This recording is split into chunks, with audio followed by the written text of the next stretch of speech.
Умом Россию не понять, аршином общим не измерить, у нее особенное стать. В Россию можно только верить. Меня зовут София, я участвовала в создании первой космической нации.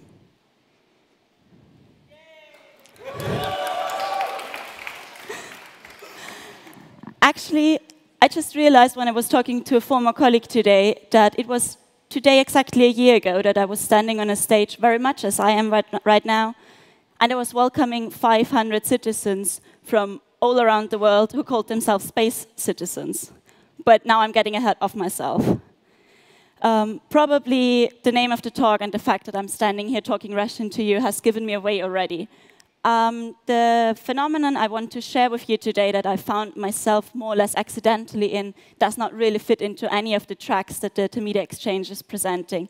I sort of built my own track, and I call it the Weird Stuff track. So my name is Sophia, and I built a space kingdom. Right now, I'm the intern at the product and UX team at Tamedia, and although I'm just 24 years old, I sometimes feel like I've lived already 3 lives.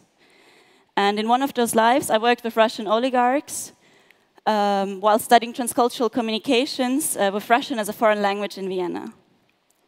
Oh, by the way, sorry for the cat. I know the Russians send a dog to space, but you know how Robin is about cat pictures, and I really need a positive job reference. So here's a cat for you, Robin. So the poem I was just talking about says that you cannot understand Russia with your mind, but only believe in it. And I think, although the poem is more than 100 years old, it is very topical also today, because there are things that we simply cannot understand with your mind. And I very much felt the same when I firstly heard about the digital space kingdom founded by this dude with the glowing belly. So this brings me back to my story. In Vienna, I used to work as an interpreter, and I worked for the Azerbaijan-Russian billionaire oligarch Igor Ashurbaily, who had once a meeting with UNESCO representatives. And we met at this fancy 5-star luxurious suite in Vienna. And I was interpreting this meeting, and it was as bizarre as it could get.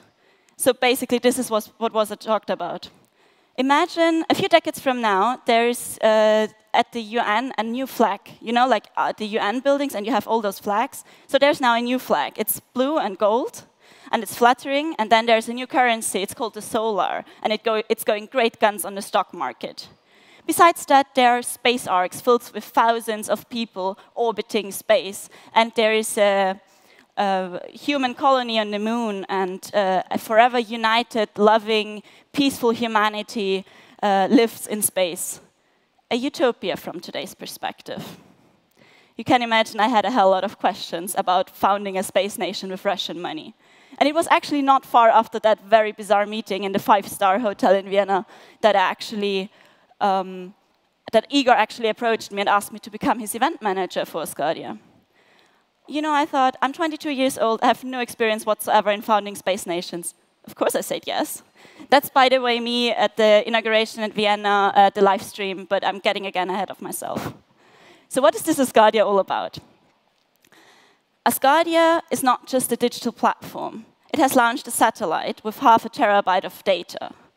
And now this data, which is basically an iPod, proclaims now to be a country.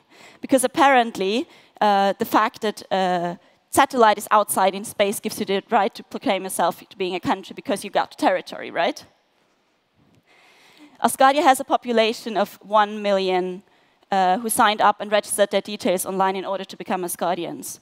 Beneath them, there are Indians from the USA, a lot of Iranian people, as well as Chinese people, actually nearly 1,000 Swiss people, not so many Russians though, which is surprising.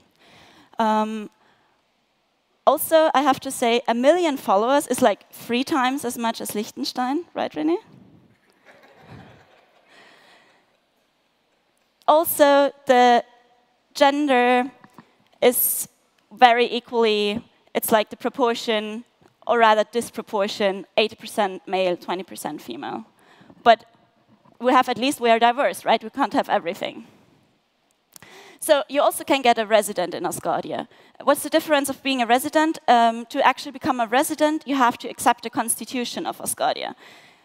It does, though, feel something like, you know, when you download the newest iOS software on your notebook and you just like click accept, so nobody really reads it. Well, I did after a while, but that's another story. So also to become a resident, you have to pay a €100 citizenship fee. And this brings me to the business plan of Asgardia. What Asgardia wants is, I heard words like Asgardia Ventures, franchising the Asgardia brand, but also hiking up the citizenship fee and actually selling printed passports, like selling them. What does Asgardia plan with the money? Asgardia wants this money to invest into startups, innovative startups who search in space sciences. They want to invest into the future research of space. And while I was researching actually for this talk, I found this video. It was newly recorded. It was after my time with Asgardia. So the main goal now seems to be actually making it possible for a child to be born in space, because then humanity could live forever. So the reality is, this could actually become true. This could become reality. And with that, order is needed. So what does Asgardia do now? They're setting up a governmental structure in order to have the system ready, prepared for when humanity moves to space, that actually everything is ready and you just can apply the governmental system. Now you're probably going to wonder, what was my role in this? What I did is I organized those earthly events around the creation of the legal platform. I organized events like, for example, an economic summit in Nice, parliamentary sittings in Vienna and Istanbul, mayoral election that were digitally with a big flash mob all over the world in all different kinds of cities. But the biggest of those events was the inauguration of the head of nation of Asgardia, who is, well, you guessed right, the very own founder Igor Ashur-Bailey. This is now supposed to be a video, but I learned that you shouldn't rely on the sound in a talk, so I just added a screenshot.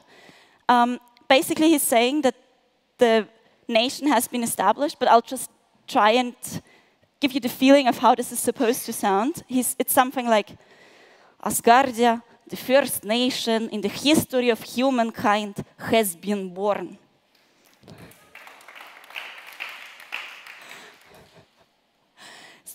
So there's a parliament of 150 members who have been digitally campaigning and actually digitally been elected.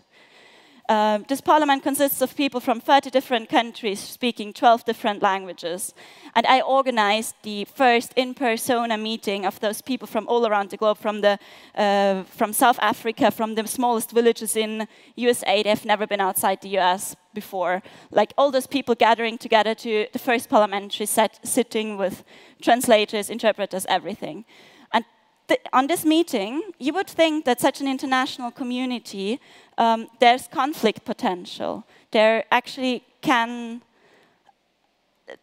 So if so many different people from so many different countries come together, there's a potential for real conflict. And with that, I was really afraid of what was going to happen. But it seems like when people share a dream, that this conflict isn't really going anywhere, because they can overcome earthly conflicts and actually work towards one perfect, ideal democratic state that they want to build.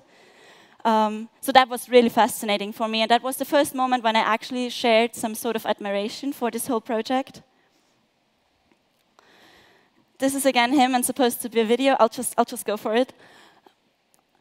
We have a constitution, an anthem, a flag. The parliament has been elected, and the first head of nation inaugurated. I'm so sorry the video doesn't work. Would be more authentic. So, however, it seems that in a digital space parliament, the same problems may arise as in Earth parliaments. It seems that also in a utopia, elections can be directed, law decrees can be waved through, and the decision-making power isn't really with the people, but is with the sponsor of the cause. That got me thinking about Russia. Let's remember for a moment Russian politics. It's easy to be a Tsar in Russia. Just look at the history. Putin and many business oligarchs are like wannabe Tsars, and they treat their employees then as jugglers and court gestures. I'm not going to tell you how it actually feels working for Russian oligarchs just as much. It involves a lot of long night sessions and a hell lot of vodka. So there's a really famous saying in Russian which means that the Russians like to share between each other. It's like, Putin has a new plan for the economy. It is to make people rich and happy. List of people attached. So in a sense, I did understand Igor. If you're not born a king, but are beneficiary in times of privatization in an Eastern European country, why not just, also if you feel the urge from your mentality to be a Tsar, why not just take your money and actually create one of your own money, build your own kingdom? Also, if you're a billionaire, why care about minor earthly problems as world hunger if you can simply stand above it and build your own country? But who am I to judge? I'm just the intern here. So I left Asgardia with a question in my mind. Is this showmanship or is it a targeted PR gig? What does it mean if a person with enough play money has actually the power to create an international actor who is a serious player in space conquest, when we have meanwhile the US announcing to create a space force? Is this ideal democratic state just a camouflage, or is it an actual utopia where people can live in space forever? Without being aware of it, I learned a lot about product and marketing. And I can say with confidence, what I definitely learned is to work in the wildest of situations with the wildest of people, some of them even riding on bears. What I did not learn is to include cat pictures, and that's why I'm the intern here. Thank you very much.